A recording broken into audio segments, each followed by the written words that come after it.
Welcome to How You Livin', a transformative podcast featuring best-selling author, inspirational speaker, and minister, Dr. Rick Rigsby. And now, Dr. Rick.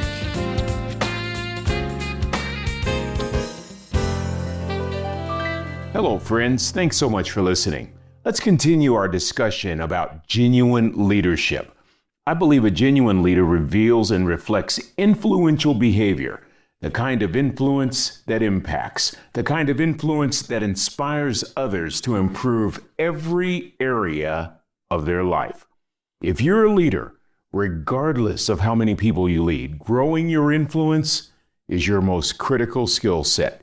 Your influence determines the degree to which you impact, which determines your effectiveness, which determines your capacity to motivate, to encourage, to inspire. My thinking was influenced by author John Maxwell, who said on one occasion, "Leadership is influence, nothing more, nothing less." Our influence determines the power of our impact. If you don't have influence, you don't have impact. My father taught me that. He taught me that without influence, I'm nothing more than just a suit. I'm just taking up space. I'm nothing more than just a title. Such shallow, superficial leadership. It makes a nice impression, but that's about it. It doesn't make an impact. I refer to this as disingenuine leadership. How one presents becomes most important. Impressionistic leadership cripples our capacity to equip or to encourage or to empower or to inspire. You know why? Because impressionistic leadership is really not about leading other people. It's about us and how we present, how we appear. Leadership is more than just a title, more than just a position on an organizational chart. And while leadership can be assisted greatly by our education or our experiences or other advantages, growing one's influence, in my opinion, is the most critical asset an effective leader can possess. My mentor taught me this, my father, the wisest man I ever met in my life. Yet, despite his limited education, despite his lack of social status or executive title, despite the fact that my father was limited in many of the ways where one might measure success, he was the wisest person that I have ever encountered in my entire life. My father never made it past the third grade. My dad was a cook. He was a cook at California Maritime Academy in Vallejo, California. This is a school that trained and continues this day to train men and women for the maritime industry. This wonderful opportunity afforded my father a chance to sail all over the world because in order for these cadets to graduate, a training cruise was required. My father sailed the world on the training ship Golden Bear. This meant he would interact with people from Hawaii to Hong Kong. In the midst of Jim Crowism and segregation and racial tensions, my dad learned how to navigate through it all. He kept the main thing, his love for God, his love for his family, and his love for this great country. And he taught his sons the very same thing. He taught us to do our best, to never make excuses, to always look for a way to help people, to always be willing to serve people. My father taught us to tell the truth, to think the best of people, to do what we say we're going to do. And although my father was barely known outside his hometown, these basic lessons that he taught us on leadership, well, today they're being taught on every continent worldwide. These lessons continue to ring in my heart today with a piercing familiarity. Lessons like, don't judge people, be an hour early, be kind, be a servant. I can hear him right now. Son, if you're going to do a job, do it right. And the greatest lesson he taught me, to just keep standing, to not quit, to never give up. The words that caused me to roll my eyes as a child now bring tears to my eyes today. Never really knew how profound this man really was, or the impact his lessons would have on my life. I can hear him as if he's in this studio with me right now. Son, how you do anything is how you do everything. Son, it's never wrong to do the right thing. Son, kind deeds are never lost. Son, make sure your servant's towel is bigger than your ego.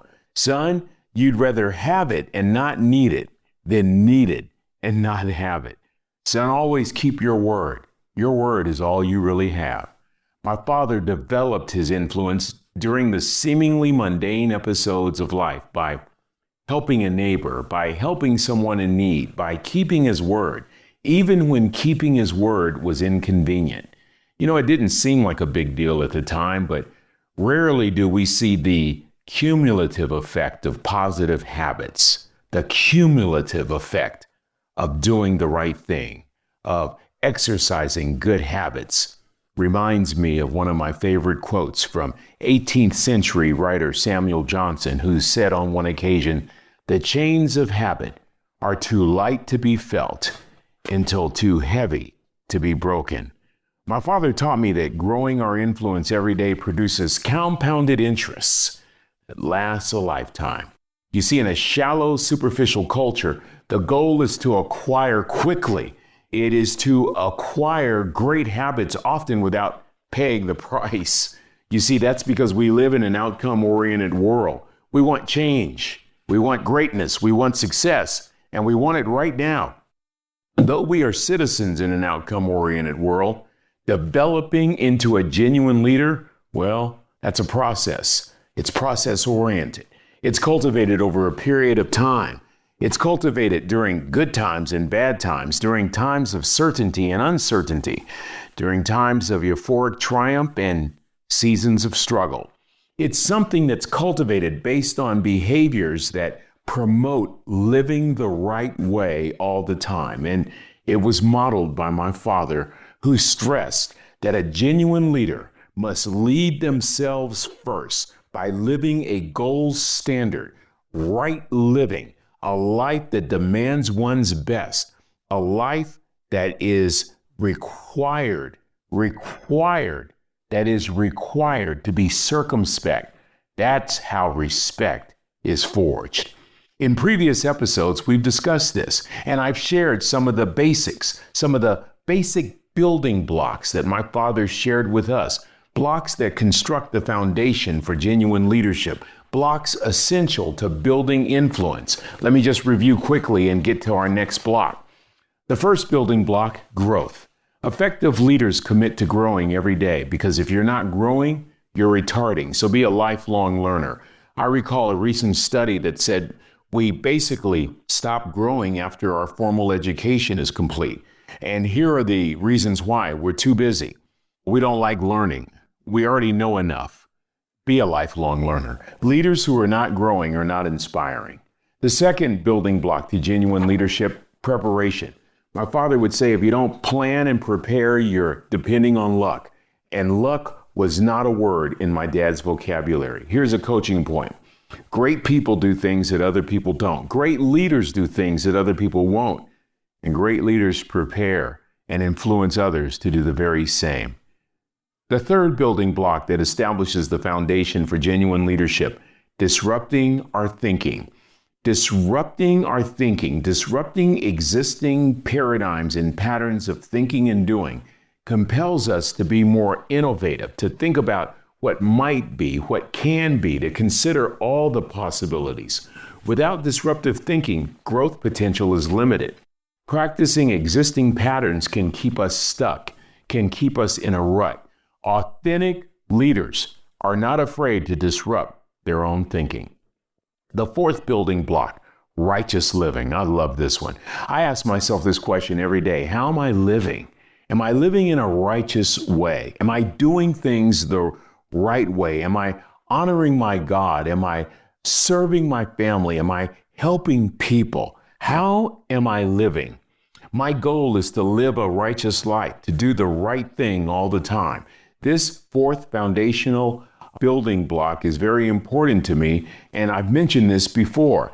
It connects all the way back to my first wife, Trina, who passed away in 1996 after battling breast cancer.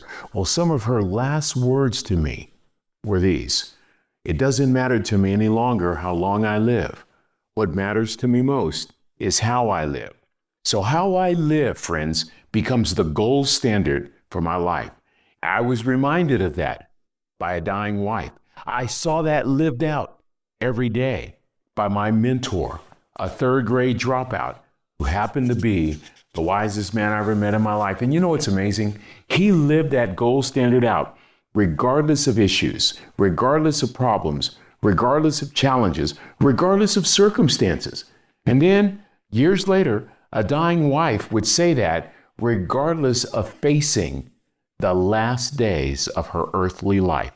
It doesn't matter to me any longer how long I live. What matters most is how I live. How one lives supersedes everything else. And that leads us to the fifth building block on which to build genuine leadership: our character. I introduced this concept last time. Let me continue to talk about our character, because I believe that more important than clear communication or innovation or analytics or critical thinking or problem solving or even the evolution and implementation of AI is the integrity of the leader. The Oxford Dictionary defines character as the mental and moral qualities distinctive to an individual. I want you to note 2 points from this definition. First, the mental and moral qualities. Character demands discernment. It demands good judgment. I recall in the Bible that Solomon, King David's son, had a dream. This is recorded in 1 Kings. And in that dream, God appeared to Solomon and said, "Solomon, ask me anything you wish and I will grant it." Solomon did not ask for riches or wealth or livestock or personal possessions. He asked God for wisdom, for a discerning heart, that he might be able to govern his people with justice and with righteousness. Such a request encompasses both the mental and the moral qualities of genuine leadership. Point number 2, the Oxford definition stated that character is the mental and moral qualities distinctive to an individual, not distinctive to a boss, not distinctive to a person with regard to a particular class or holding a particular status, not distinctive to one who holds advanced degrees, but distinctive to an individual. Friends, listen carefully. A leader is not born. A leader is developed. Individuals who choose to develop certain qualities, that's really the organic genesis of leadership. Simply stated, character is a consistent pattern of developing positive traits and actions that demonstrate integrity, compassion, and a commitment to ethical behavior. These qualities often include honesty and kindness and loyalty and responsibility. You see, friends, I think these are very important. Integrity, the quality of being honest and having moral principles based on personal values and belief. Compassion, having concern for others, a willingness to help. Honesty, being truthful and sincere. Kindness, being friendly, generous, and considerate. Loyalty, being faithful, supportive, and committed. Responsible, able to answer for one's conduct and obligations. Friends, we learned all these lessons as children, so what happened? I'll tell you what happened. Life, the circumstances of life, issues, problems, challenges, stresses, all of these things can tempt us to veer off course. That's certainly true in my life, and I bet you can say the very same thing. And so, may these simple lessons of genuine leadership from the unlikeliest of sources, a third grade dropout, serve as course corrections, minor adjustments that will help make a huge impact in our leadership. I leave you again with these powerful words that I heard from Bible teacher Joyce Meyer decades ago, who said on one occasion, "Your gifting will take you places your character cannot keep you." So instead of growing your gifting, why not grow your character? Well, that's going to do it for this episode. Until we meet again, this is Dr. Rick, asking the most important question I can ask. How you living? Are you ready to make an impact in your world right now? Do you want to stop existing and start living your best life right now? Dr. Rick wants to give you the first chapter of his best-selling book, Lessons from a Third Grade Dropout, absolutely free. Just go to www.rickrigsby.com/free gift to get the print or audiobook right now. This is thepodcastfactory.com.